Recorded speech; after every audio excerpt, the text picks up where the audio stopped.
Make sure you like, make sure you comment, and make sure you subscribe. Hi friends, welcome back to my channel, and today we are going to be reading an old story called Miss Nelson is Missing.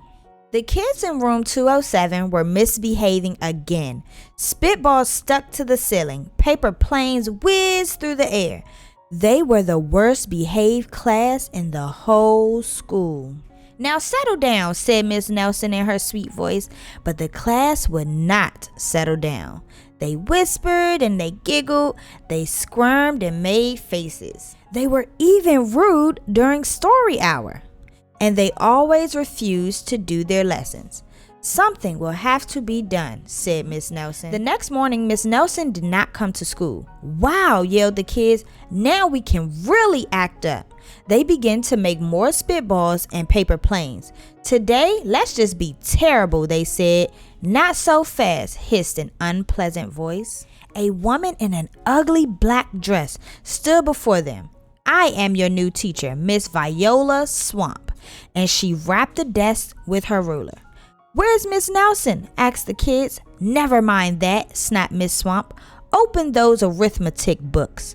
Miss Nelson's kids did as they were told. They could see that Miss Swamp was a real witch. She meant business. Right away, she put them to work and she loaded them down with homework. "We'll have no story hour today," said Miss Swamp. "Keep your mouths shut," said Miss Swamp. "Sit perfectly still," said Miss Swamp. "And if you misbehave, you'll be sorry," said Miss Swamp. The kids in room 207 had never worked so hard. Days went by and there was no sign of Miss Nelson. The kids missed Miss Nelson. "Maybe we should try to find her," they said. Some of them went to the police.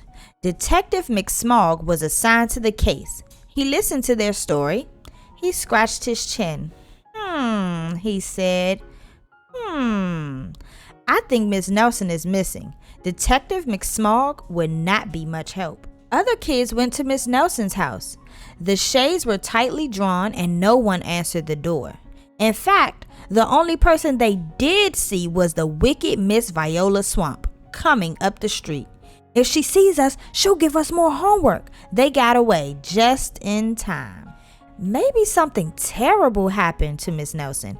"Maybe she was gobbled up by a shark," said one of the kids, but that didn't seem likely. "Maybe Miss Nelson went to Mars," said another kid, but that didn't seem likely either. "I know," exclaimed one know-it-all. "Maybe Miss Nelson's car was carried off by a swarm of angry butterflies," but that was the least likely of all. The kids in room 207 became very discouraged. It seemed that Miss Nelson was never coming back, and they would be stuck with Miss Viola Swamp forever. They heard footsteps in the hall. "Here comes the witch," they whispered. "Hello, children," someone said in a sweet voice. It was Miss Nelson. "Did you miss me?" she asked. "We certainly did," cried all the kids. "Where were you?" "That's my little secret," said Miss Nelson. "How about a story hour?" "Oh, yes," cried the kids. Miss Nelson noticed that during story hour, no one was rude or silly. "What brought about this lovely change?" she asked. "That's our little secret," said the kids. Back home, Miss Nelson took off her coat and hung it in the closet right next to an ugly black dress. When it was time for bed, she sang a little song. "I'll never tell," she said to herself with a smile. P.S. Detective McSmogg is working on a new case. He is now looking for Miss Viola Swamp. The end.